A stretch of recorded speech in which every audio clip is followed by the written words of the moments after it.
It's Monday. It's 8 p.m. It's the Monday assessment. Your people gather around your town when things are on the up or things are falling down. Celebrate the hard times, stay passionate through the lows, find strength in the chaos, no matter which way it goes. It's not easy being blue. Heartbreak comes in many ways, the hardest times, the darkest days, but all these things get washed away with us, with us. The highs might not come every day, but memories do, and memories stay. Enjoy that moment anyway with us, with us, with us.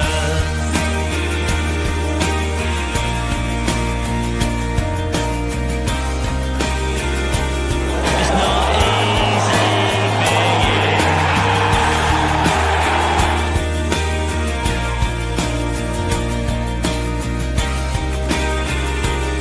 It's not easy being blue. Well, I guess it's our turn then, boys, isn't it?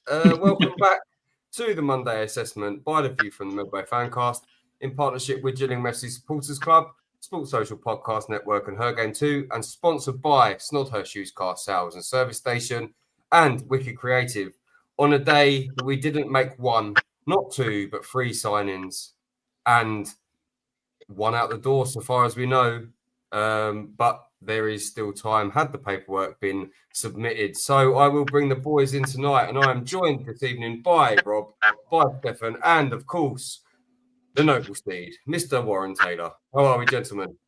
Very good. Thank you.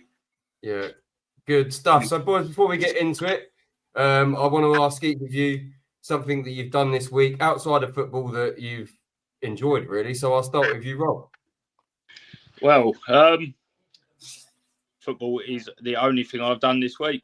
So that's a very tricky question to start. No, just last week on school holidays, a few park trips.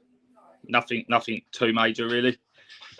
There we go. And Warren, yourself? Yeah, I played bowl Sunday and won, so I'm happy with that. There we go. First for everything, isn't there, mate? And Stefan, yourself? Exactly. Just been watching a lot of football on TV, spending time with the other half, been out for a couple of meals. It's just been a nice chilled week. There we go, boys. There we go. And for me, it's just been work, getting the kids ready for school, getting uniforms, etc., etc. The boring stuff that everyone loves to do. But I'm looking forward to them going back to school tomorrow, so we can have a little bit of peace, really. So I will hand over to Warren for the Views News, and we've got Bromley tickets, you set up, and deadline day. Yeah. Welcome to Views News. First, before I start, I just want to say well done to Bex last week on her debut. I thought she came across really well and was quite well opinionated on the show. So if any other ladies want to come on, get in touch with Chris, and I'm sure that we can accommodate as we go through the season. So well done, Bex. I thought you was excellent last week. And you really stood up for the female fan with your views. So well done. So we're going to the Views News. Obviously, deadline day will be our last topic because there's loads to talk about. But Bromley tickets. Now, when you give them 457 tickets to a team that's top of the league, it's very difficult. So I'll ask Chris first and foremost, what did he think of the allocation? I think it's a dire situation. You have to also then take into account that Bromley at the moment are building a whole new stand, so they are limited in what they can do. And when that stand is built, I'm sure it will be a lot more. Was it 10% you're supposed to give or something like that? But we had this last season. We had it last season where it was about, if you've been to away games and stuff. maybe it's not so fair this season because it's earlier on in the season. You've only had limited time to go to games, so you've only literally had 2-3 away games to go to.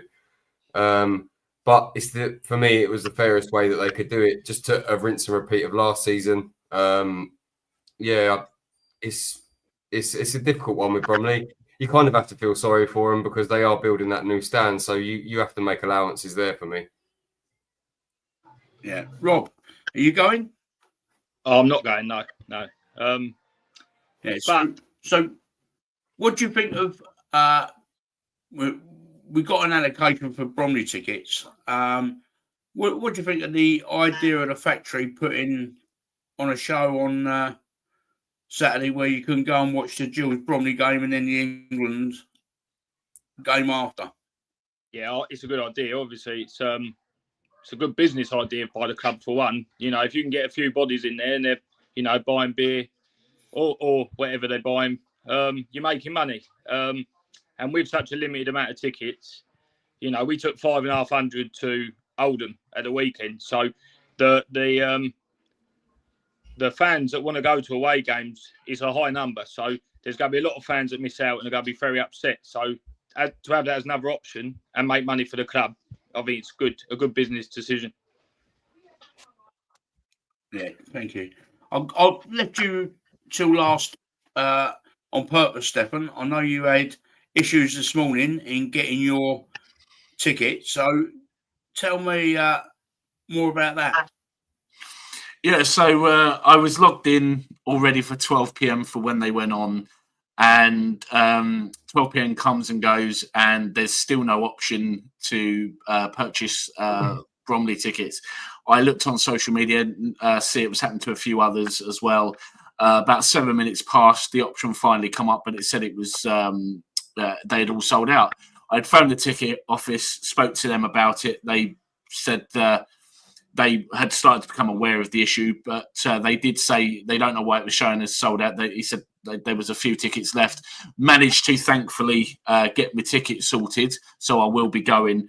But I kind of echo what Chris said as well about, it was the fairest way to do it. I had a bit of an insight on Thursday when the supporters club met with the representatives at the club about it, and one of the people there specialises in handling the tickets, and they made a very good point of you can't keep everyone happy. They felt it was the best way of doing it. They are looking, which I can't explain right now, but they are looking at potential other options on how to make things fairer in future. They're hoping to bring something like that in play maybe for next season.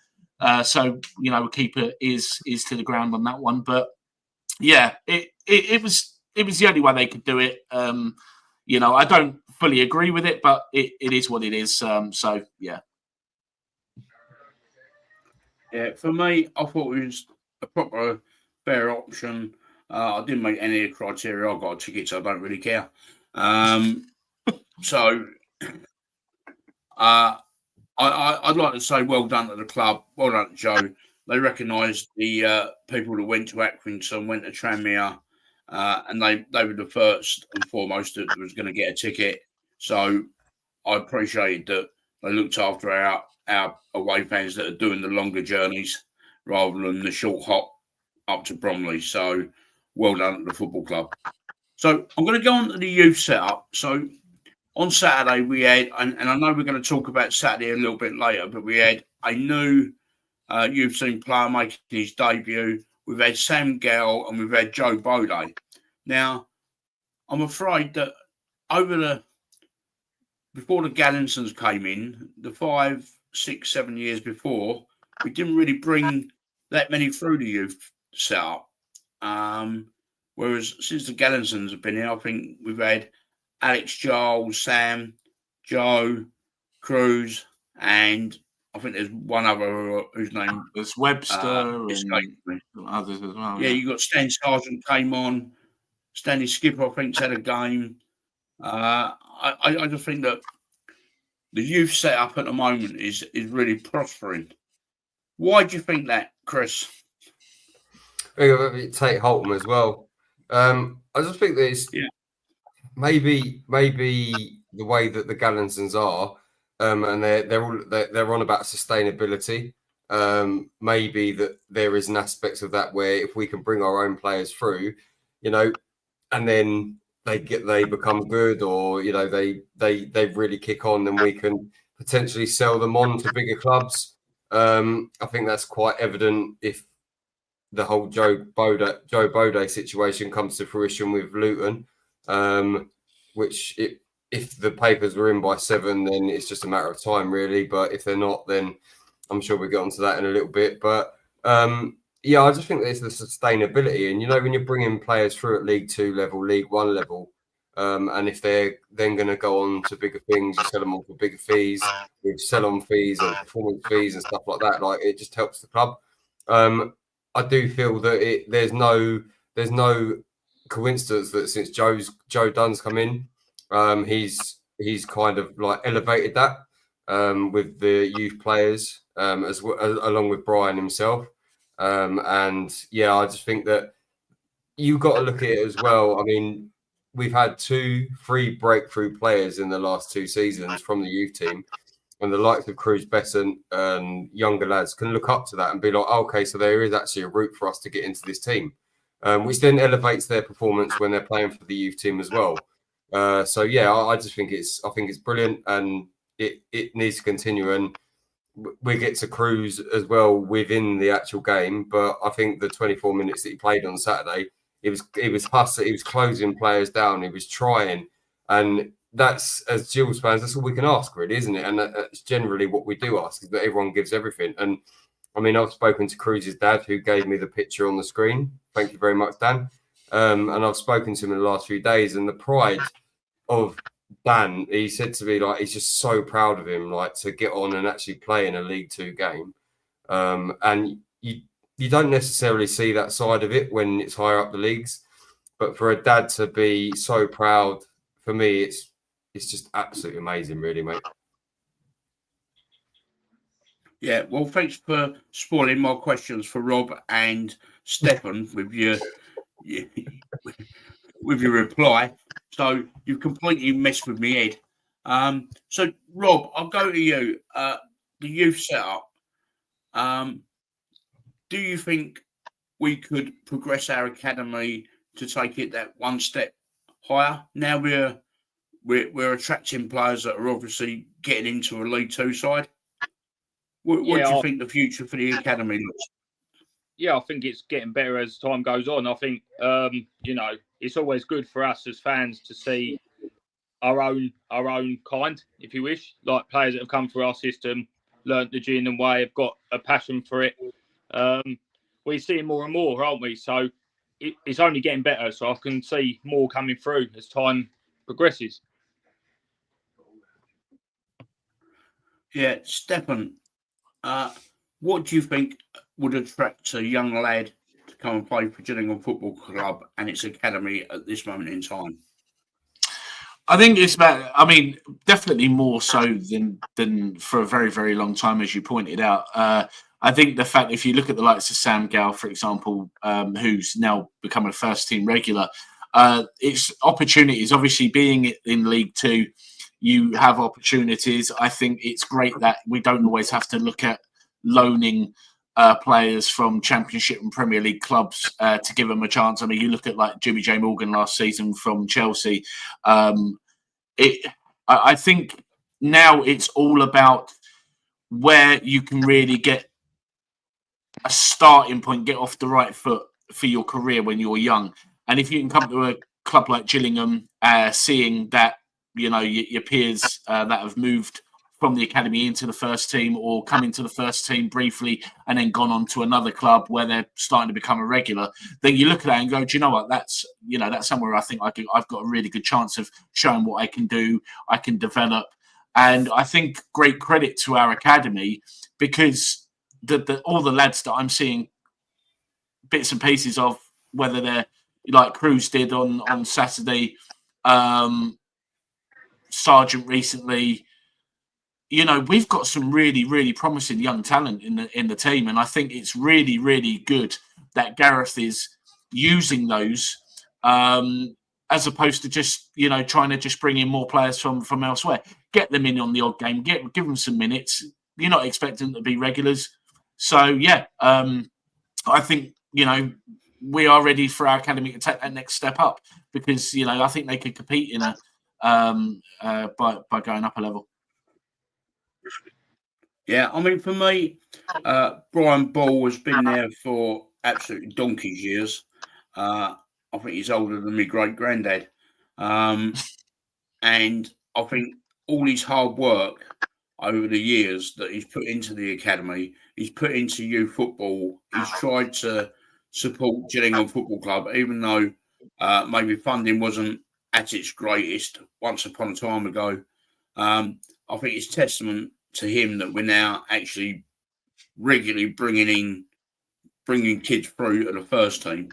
But I'd like to say well done to Joe Dunn, because it must be absolutely terrific for our young kids having an ex-Football League manager being in charge of the youth team. And Joe's coaching is well renowned throughout the game. He's had plenty of jobs at Colchester, Newport, and wherever. At one point, I would like to have seen him as manager of Gillingham, because having known Joe Dunn for a number of years, I think it would have been absolutely brilliant for the football club a few years ago. But we've moved on. He's now in the youth team, and I hope he continues to bring these lads along and bringing them through with the right mentality for when they get into the first team. So we'll move on to transfer deadline day, and what a day it's been for Gillingham Football Club. I didn't realise. I've not seen it, mate. I know what you're talking about. Yeah, it don't surprise me, Chris, because you live in another world.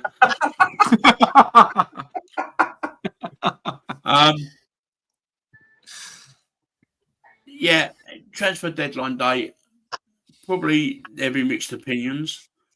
So I'm going to go through each of you and ask you a question about one of our new signings. So don't talk about the other two, right? Because this is just for you've all got a question on one signing. So Rob, I'll go with you first, and you can talk about Gareth McCleary.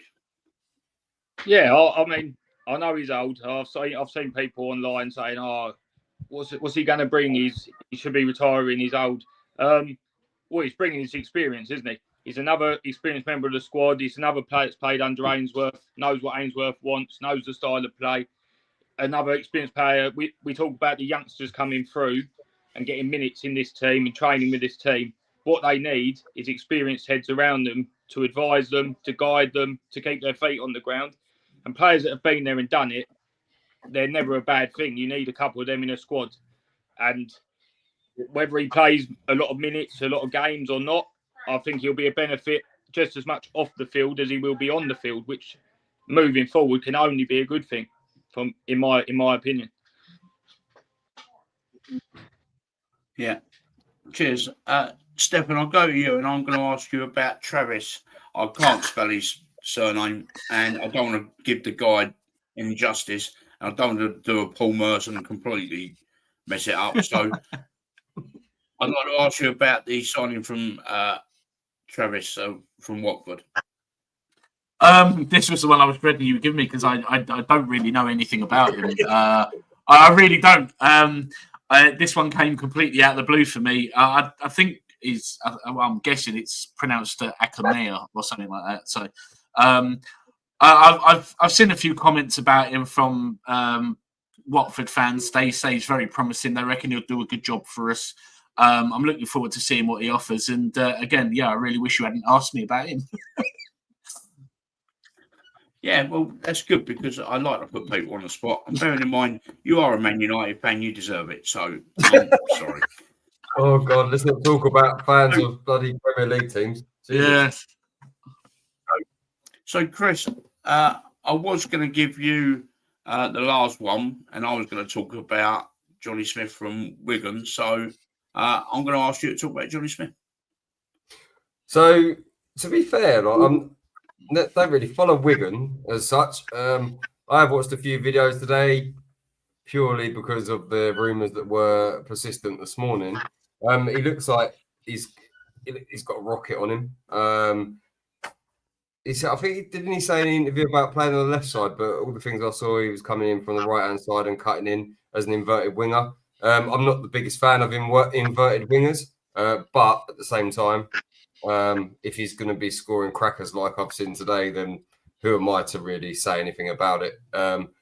Seems like the Wigan fans love him from what I've seen on X as well today. They were a little bit baffled as to why he went, but then to be fair, they don't play with wingers, and we haven't been playing with wingers. But maybe that's because we've been limited in the ability to play wingers. But now we've got, 3 good wingers. Don't forget Aaron Rowe. We've got 3 wingers there that can play in them positions. Maybe it gives us a little bit more freedom to move games around in game or start and set up differently at the start of the game. The 3 signings that we've made gives Gareth a little bit more option with his team selection. My only worry is that bringing 3 in and only getting rid of 1, and I'll go on to that in a second. Bringing 3 in, will it create a little bit of disharmony in the dressing room? Because there's going to be people or players that aren't going to be picked in the matchday squad, and they're going to be sitting in the main stand. Now, I know we've got a couple of injuries at the moment, and I know Masterson's the only long-term injury that we're probably looking at, with Seb, Palmer Holden, and Shad coming back into the fold pretty soon. And I know that Gbode and Williams missed out on Saturday due to injury. Where do you think we could have strengthened, but we didn't, Chris? Goalkeeper. Yeah, I agree. But so, Stefan, where would you have gone for? Might be a bit controversial, but I still think another central midfielder, but one that we lack, which is someone who is a tough tackling, that can sort of like be a real engine in the midfield. That's also pretty good at moving the ball from deep and progress the ball out wide and forward quicker.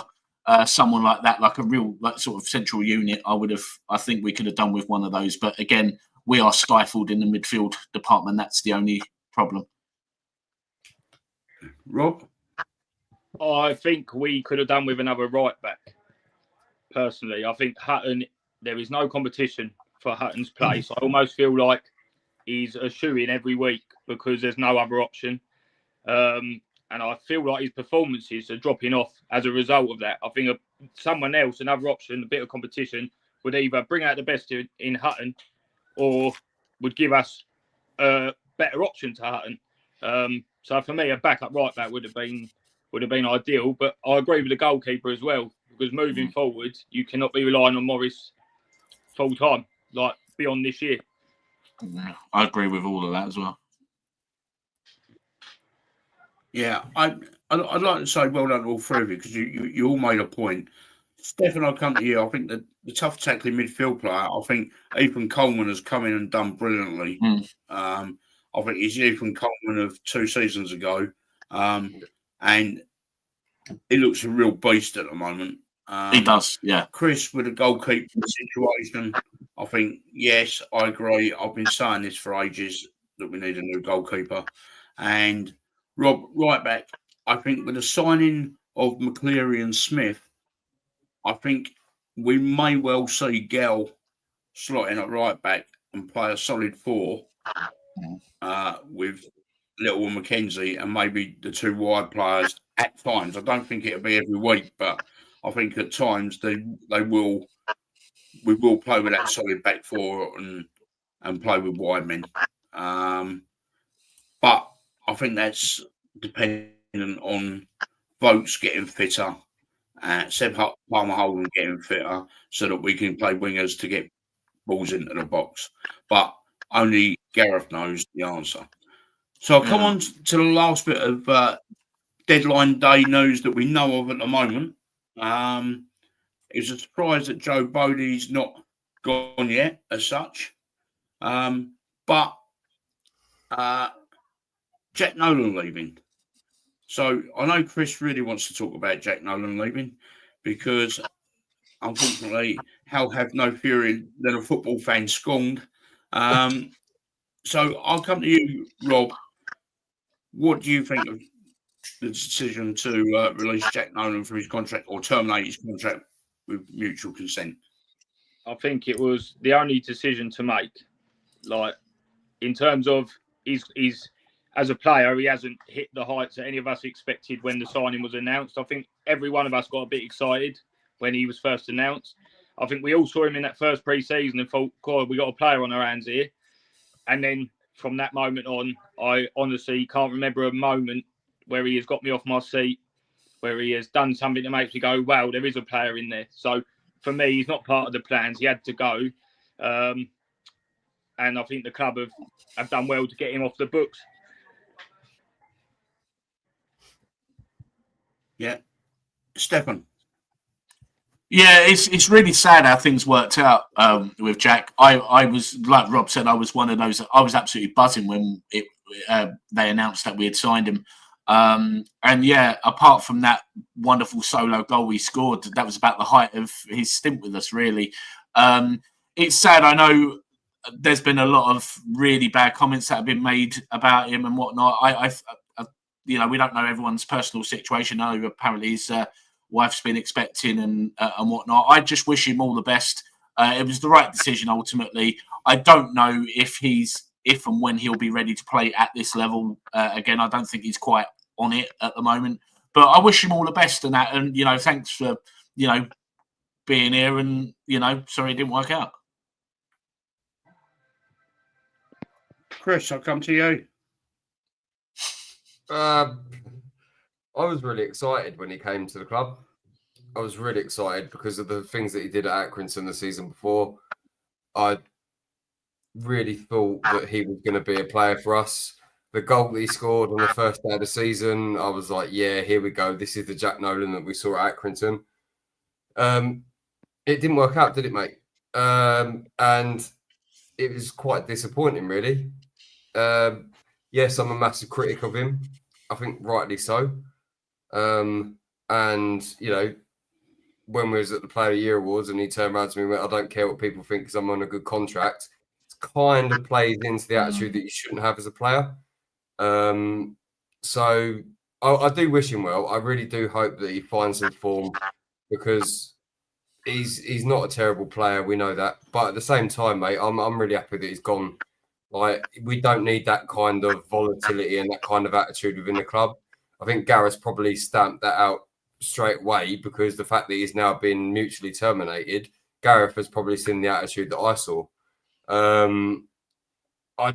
It's a shame because I would have liked for him to come good. And, we did have that wing life forever thing that we seem to have disbanded now. But yeah, it's disappointing because I really would have liked him to have come good. And I think if he had, for me, there's been question marks over his fitness the whole time he's been with us, even from the beginning. I've said he looked a little bit heavy. Is that because that's the way he's built? I don't know. And, I'm not going to sit here tonight slagging him off and slagging him down because I've done a fair bit of that. And I just feel that if he can find, I think he'd go back to Accrington personally. Because as I said to him at the Player of the Year Awards, it's like home to you. And he's like, well, I'm from Southampton. I was like, yeah, but you're used to the culture of that club. You're used to the way that it works. It's disappointing. It's upsetting that he didn't quite work out, but I'm really happy that he's gone because not just because I just think that he was a little bit too big for his boots with us. I just think that, yeah, he just didn't work with the whole team in general, to be fair. So I wish him well. You can't not wish him well, but yeah, I'll be doing a happy dance tonight. Yeah, unfortunately, I've just had a phone call from Captain Dockside, and Nando's is closing down due to the fact that Jack Nolan is on his way, so he won't be here any longer. So, I just, I feel sorry for Jack. Yeah. He's got ability. He's a good player. There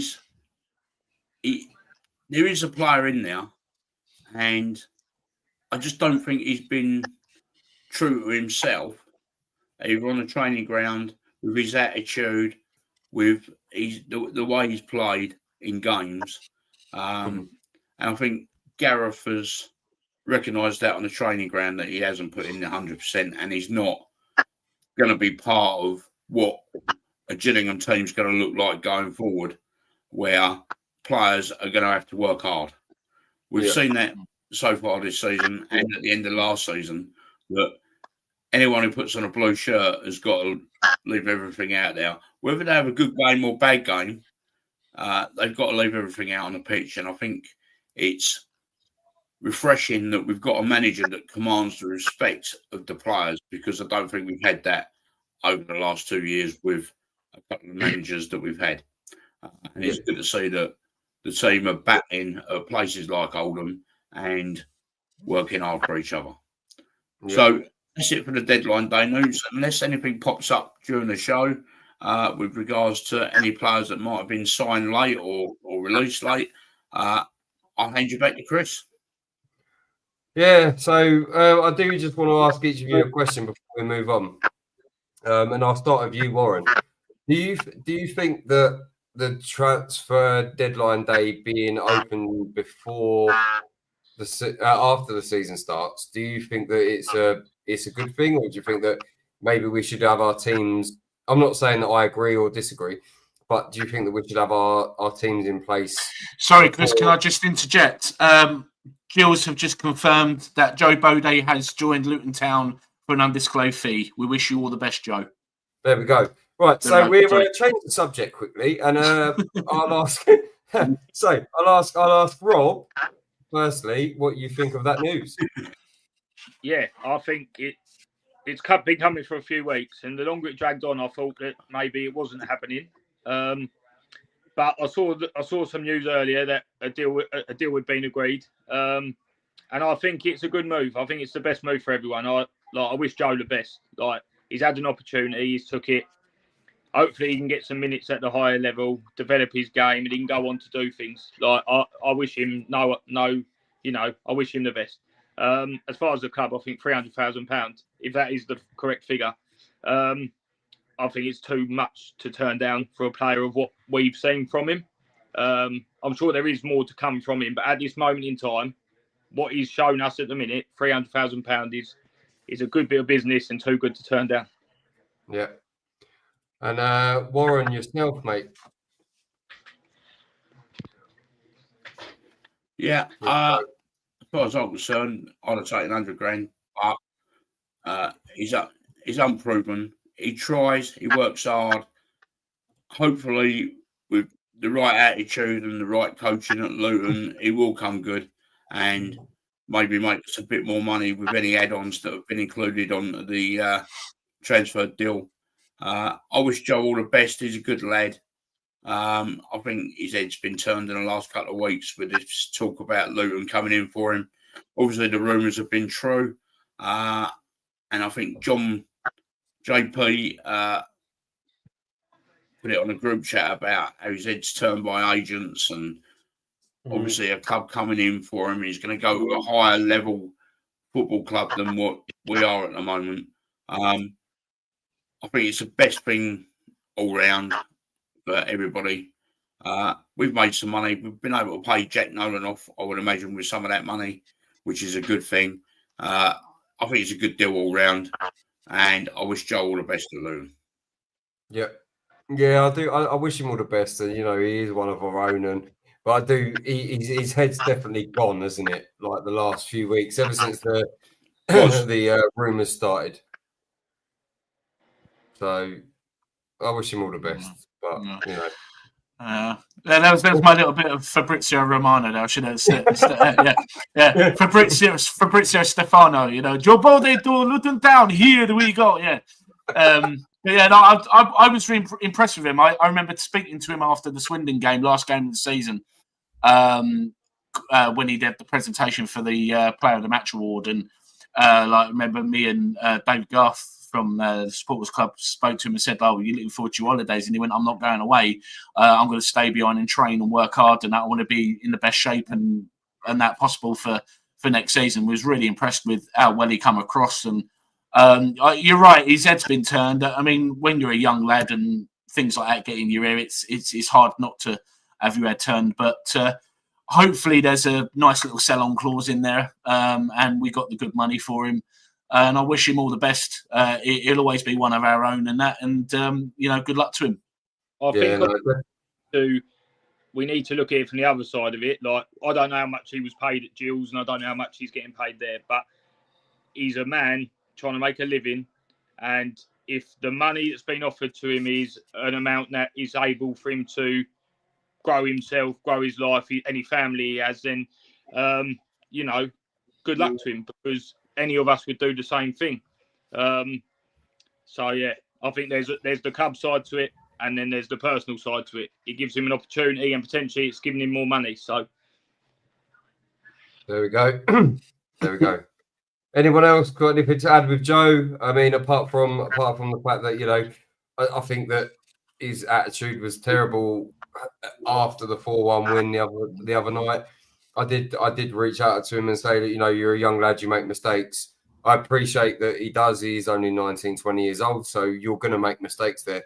But I think that maybe since then, where he's not been involved with the squad, apart from coming on as a sub on Saturday, I just think that maybe his head was just gone. I don't think he was there anymore. But I wish him all the best. He's always welcome back to Gills as far as I'm concerned, because if it doesn't work out, maybe there is a thing where he comes back to us. I would have liked to have seen maybe we sell him for a fee and then him be on loan with us for the rest of the season. But then the way that his temperament is, maybe that wouldn't work. But yeah. Anyway, all the best to Joe Gbode. And we'll move on, boys, and we will get into the actual game itself. So we will talk about the Latics facts. So Oldham were founded in 1895 as Pine Villa. They joined the Football League in 1907, and they participated in the inaugural Premier League in 92-93. So we will start with our lineup for Saturday. And we had Glenn Morris in goal. We had a back three of Sam Gale, Robbie McKenzie, and Andy Smith at the back. We then had a midfield three of Max Clark, Amani Little, Ethan Coleman, and Romeo Hutton. And then we kind of went with Bradley Dack in the 10, and then the top two of Elliot Nevitt and Andrews. So we will talk about this, boys. And firstly, I will go with Rob and your thoughts on the lineup. Yeah, I mean, when I saw it, I was a bit confused as to why Clark was back in there and not Sereno. The more I thought about it, it made sense to me. That you go away from home, very physical team, that bit of experience. Clark's maybe a bit more physical than Lenny. They were probably the reasons why that decision was made. It always worries me with Hutton and Clark, because you always wonder where the supply is coming from. We got two big guys up front and not a lot going in. But it was a very much expected starting 11, apart from Clark, in my opinion. Very workmanlike 11 for a hard physical away day. Yeah. And Stefan, yourself, mate, and your thoughts on the starting 11. Yeah, I agree with Rob. First thing was I was shocked to see that Max Clark had come straight back in, because I think Lenny Sereno's done nothing wrong to be dropped. Although maybe a little bit of man management, Gareth might have seen it as like, he's had a couple of games on the trot. He's done very, very well. Let's take him out a little bit. Let's protect him a little bit. I was a little concerned about the back, although I think all three lads at the back are extremely reliable. I was a little bit concerned by that, but it's fine. Yeah, when I mentioned earlier in the transfer talk about when Warren mentioned Ethan Coleman, I agree. I think Ethan Coleman's come back into the team and has been an absolute unit again, and which is absolutely fantastic. My only issues are whether or not he's going to get hammered by injuries again. So fingers crossed that's not going to be the case. So, but yeah, it was a decent lineup. Yeah, more on yourself, matey.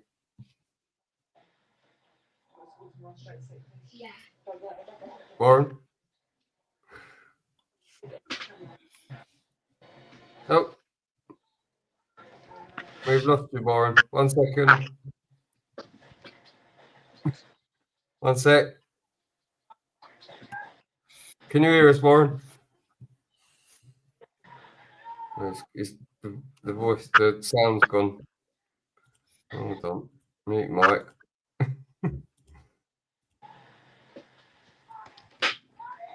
Warren, are you there, my friend? Oh, And right. I'm still here. There you go. Carry on, mate. Sorry.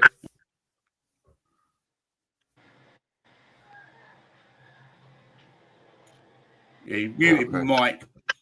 Draws have been live and all that.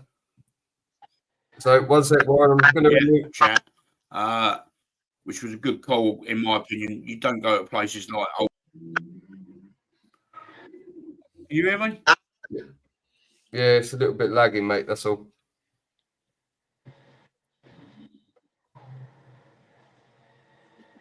Yeah, it's just a keep with it. Yeah, I thought Sereno, yes, home games maybe play, but not necessarily in away games. Places like Oldham, it was pretty much the team that I expected. The only thing that got me was probably the bench and Williams and Benny not on the bench. Yeah. I think maybe I think it's since come to light that they were injured. But we will see in the coming weeks, and now we've got some more options. Maybe we don't have to play a back five all the time, and we can actually maybe play a back four with a little bit more attacking intent now that we've got the options there. So we will move on to the game itself, boys. Obviously, for me personally, the first half was very League Two. It was back and forth, nothing really happening. But the second half, I think we kind of got a bit lucky, to be fair. We rode our chances, we rode our luck, especially in the first 10 minutes of the second half. I think Drummond hit the bar, and then Quigley, I don't know what he's trying to do. He's meant to be a striker, and I just think that maybe he's better off knitting. Yeah, Warren, I'll come to you first on this one, mate, and your thoughts on the game.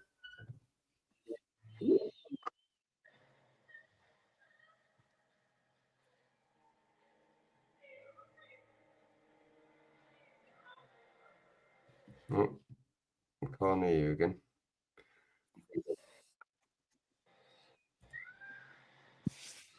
Yeah, it was a proper away performance. Places like Oldham, where statistically we've never done well. We hadn't won there for 20 odd years, and it's not a nice place to be there in August rather than November or December on a cold Tuesday night where we did what we had to. We survived. Every home side has a 20-minute spell, and to be honest, after that 20 minutes spell, they never looked like scoring. There was only going to be one team that got a winner as far as I was concerned, but I was fully expecting it to be a 0-0 draw.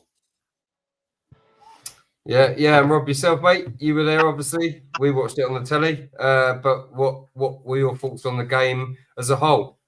Yeah, I thought the first half, like you said it yourself, they had a few chances, and I think with a centre forward on the pitch, they might have scored. That Quigley stole a living for too long now. Like, he's not a centre forward, he can't score goals. But apart from that, lucky us that he can't. I think we grew into the game. I think the more the game went on, I think confidence grew a bit. We rode our luck. We had moments.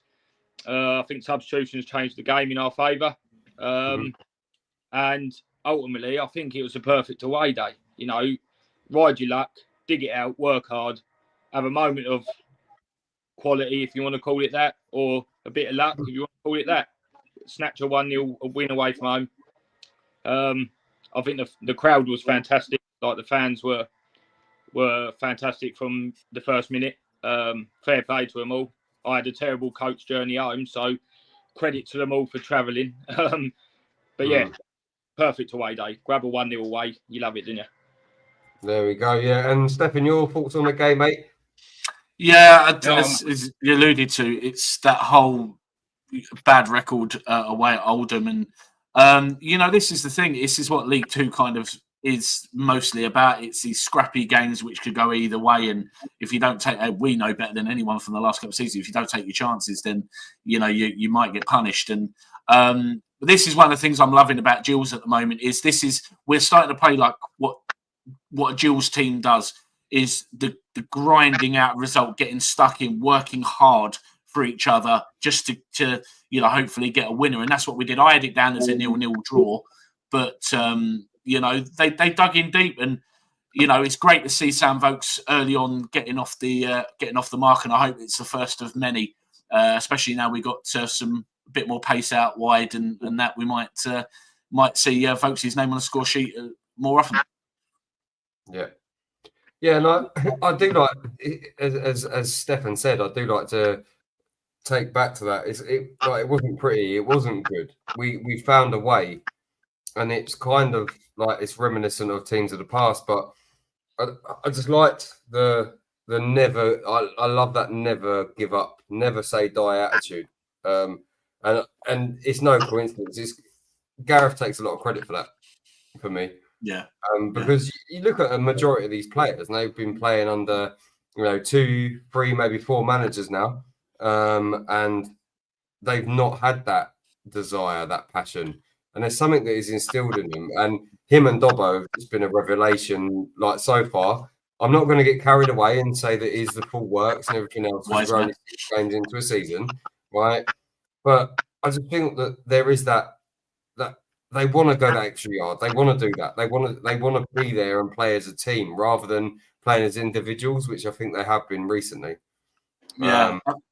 I was going to say that's one thing I noticed very early on at the start of this season was if you look back at the amount of times, even on this show and amongst ourselves, where we was talking about how, if we did score a goal, the players, there was some players that didn't look like they could be bothered to celebrate. There seemed to be this big disjoint of morale in the dressing room, and now you can see players are just giving absolutely everything, and they're all working hard for each other. You see them all patting each other on the back when they try hard, when they put in a good tackle.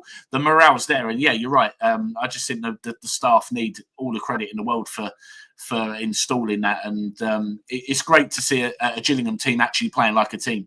Yeah, I think also. Like from the start of this season, the spine of the team has been very solid and consistent. And I think that's really important. Like a lot of the changes that have been made game to game have been around that, like either the wide men, the number 10, the fullbacks. But the centre halves, the 2 centre mids, and the 2 forwards were outstanding again for 90 minutes. Didn't stop running, challenged for every ball. They didn't win every one, but there wasn't one of them that stopped trying. I think you have to have that spine to be successful. So, I was just going to say as well. Sorry, just to add to that, there was a moment at the last home game that really summed everything up for me. It was late on in the game, and it was moments before Josh Andrews got subbed off. He had ran for a ball, didn't get to it, and he's there in the box with his hands on his knees, panting away, like because he'd given everything, and everyone in the Rainham end was applauding him, like saying, "Oh, well done, Josh." You think about all the criticism and stick that he's had over the past, year and a half, 2 years because of his injuries. How nice it is now that he's getting a run of games, and people are really, he hasn't really scored, but people are really, really showing appreciation for the effort he's putting in. And I think once he finds the back of the net, I think we could really have a top striker on our hands. So you've got to say well done to him. Yeah. Yeah, Warren, I'm going to come to you, mate, and we're going to talk about Sam Vokes' goal. So obviously the corner coming from Max Clark, and Sam Vokes, being the stalwart that he is, buried it with a little bit of help from a defender's hand, but we don't talk about that. So yeah, what were your thoughts on the goal, Warren?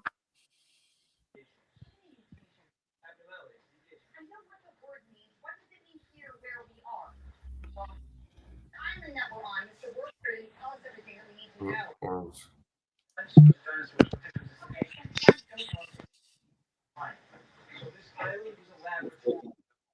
I think I'm euphoria of his signing, but I think on Saturday he showed exactly why Gareth has signed him. Absolutely top notch. It was from a top player, second to none, and he made sure he hit his target, unlike the guy from Oldham at the start of the second half.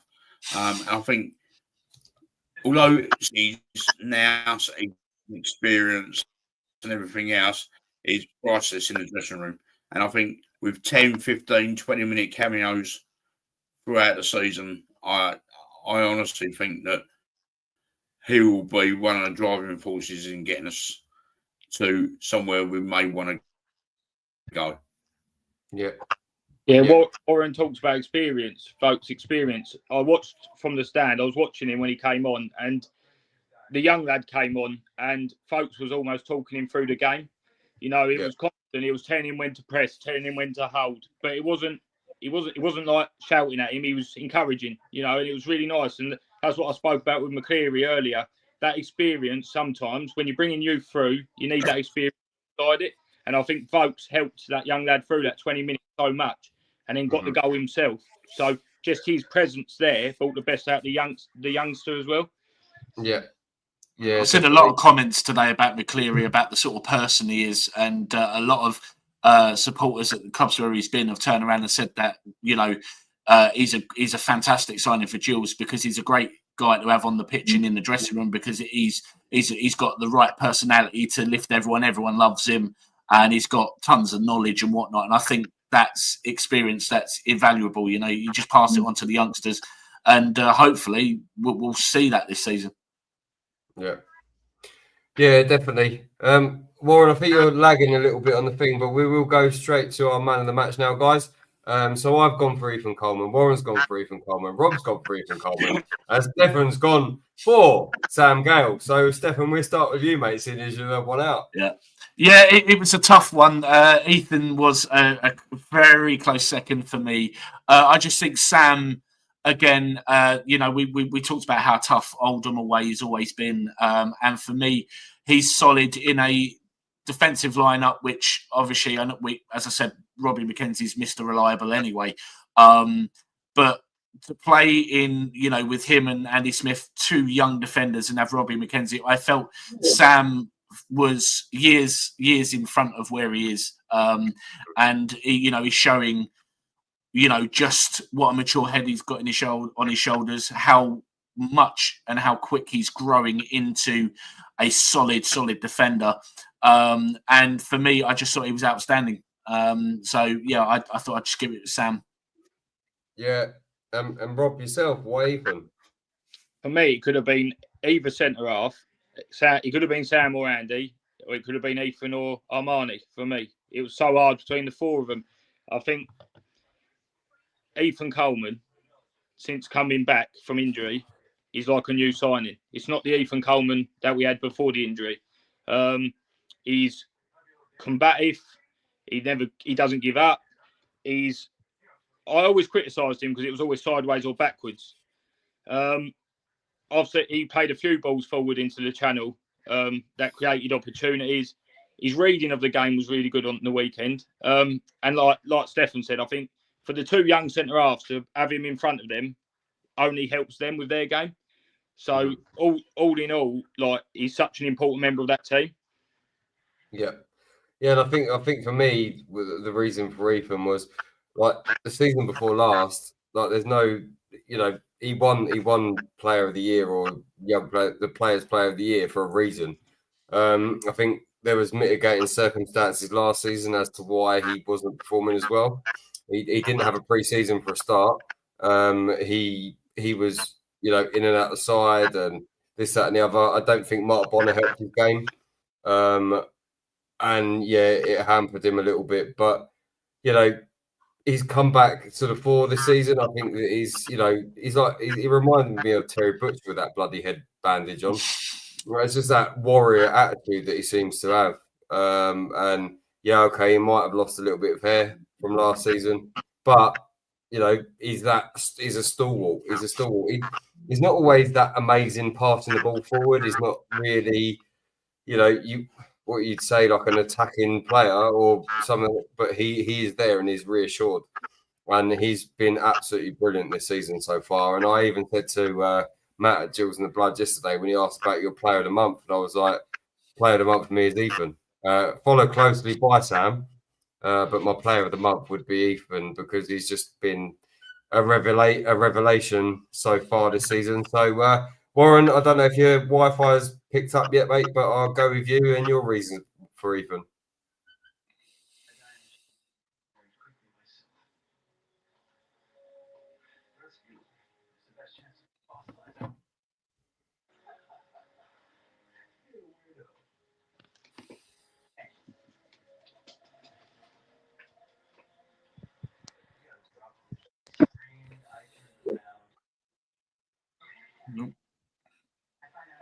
Warren, we can't hear you, mate.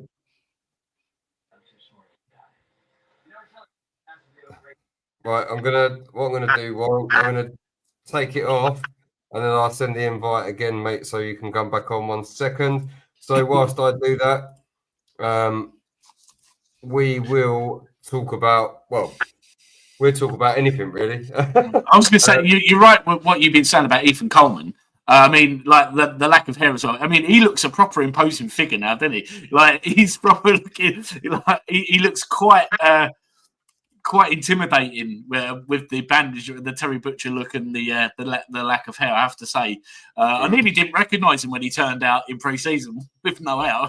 Like, who's that? And I was like, oh, it's Coleman. But yeah, long may it continue though, because he's having a great season so far. Yeah, so I think he looks happy. He looks happy to be playing football again. You know, he's playing with a smile on his face.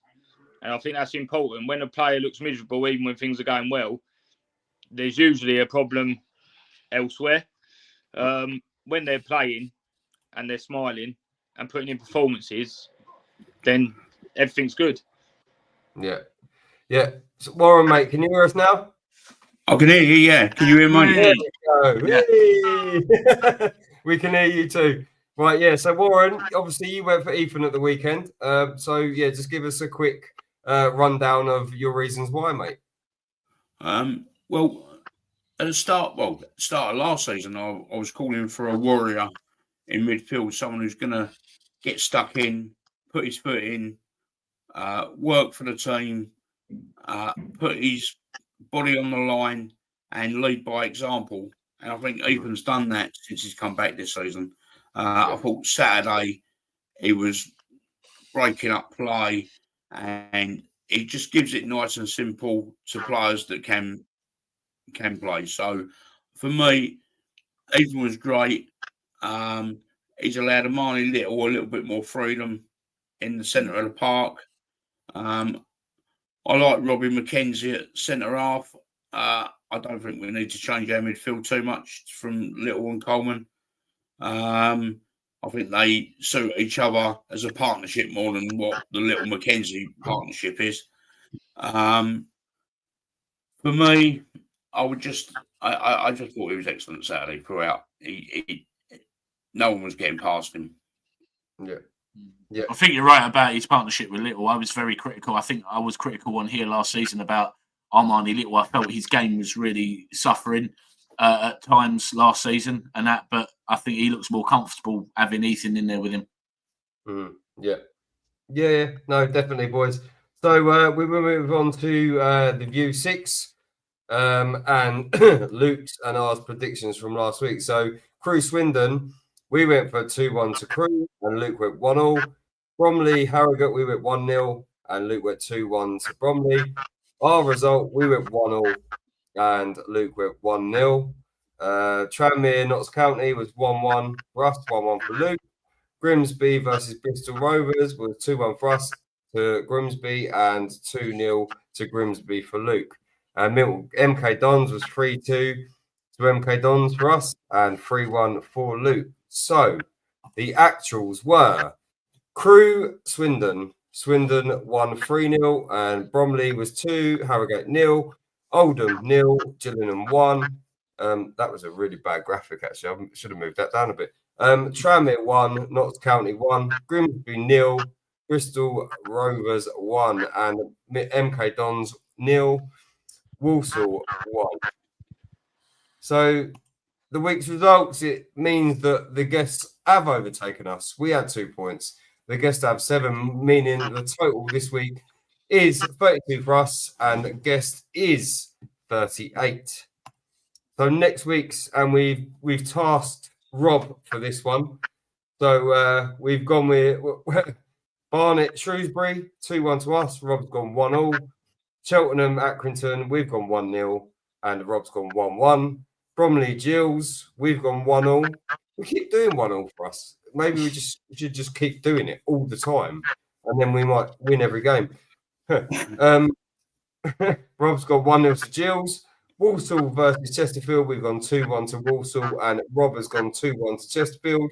Harrogate versus Crawley, we've gone 1-0, and Rob's gone 1-0. Notts County versus Fleetwood, we've gone 2-0, and Rob has gone 2-1 to Notts County. So, boys, we are near the end, but we will look ahead quickly to Bromley. Warren, your hopes and aspirations for Saturday? Well, it's about all the 2 undefeated teams in the division so far. I think it'd be another war of attrition, just like the Oldham game. Bromley have had a terrific start to the season. Nobody would have thought that they would have been up into third. At this stage, they didn't really make any major signs, although today I noted that they brought in a young lad from Man City on loan. I just think that it's going to be a hard game. I don't expect anything from it. To get 3 points from the 2 away games at Oldham and Bromley is terrific. Anything that we get from Saturday at Bromley is an absolute added bonus, because it's better than 2 draws. Yeah. I mean, Rob, I've gone for out of the last 2 games. So obviously, taking into consideration Oldham and Bromley, I said 4 points for me would be a good return. What about yourself? Yeah. I think if you'd offered it before the Oldham game, 4 points would have been fantastic, wouldn't it? So it's going to be hard, isn't it? It's going to be hard going there. The problem is what they done to us last season. This isn't the same Gillingham team, so it's going to be tight. It's going to be hard work. It's going to be physical, and so far we're standing up to that. So I think I can see a draw. You look at it and it's got draw written all over it. But you always hope you can snatch one. Like in my predictions, I said Gills will snatch the odd goal. So yeah, I'll go with that. I think Gills will win it 1-0. There we go. And Stefan, your hopes and aspirations for Bromley on Saturday? Yeah, hopes and aspirations are no repeat of last season's home or away. That was not a pleasant evening away there. It's going to be a very, very tough game. I'm expecting a proper scrappy game. I think both of them are going to be up for it, especially as neither are going to want to walk out knowing that they've finally lost a game. I'm going to remain hopeful. Like I said, my birthday weekend, I'm feeling positive. I'm going to go for a 2-1 Gills win because I don't see us having a clean sheet. But I think, especially with new signings in through the door, the momentum we've got and how scrappy we are and how tough we are to break down, I'm going to go for a 2-1 Gills win. Yeah. And before we move on to any other news, I did forget Phil's thoughts, so we are going to listen to them quickly. Well, we're leaving Oldham top of the league. We've got 3 very hard-earned points, but very well-deserved points at that. We started brightly in the first half. The referee, well, he made some very strange decisions, shall we say.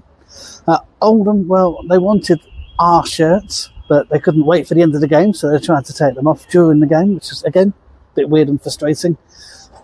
However, the team showed grit and determination. They countered Oldham's attacks, and they got that goal. Vokes and the other substitutions were absolutely crucial for this victory. And here we are, top of the league and up the chills. There we go. And thank you, Phil, as always. So, boys, we are at the end of the show. So, Rob, any other housekeeping, anything you would like to mention before we go? No. I think we covered everything. There we go. And Warren, yourself?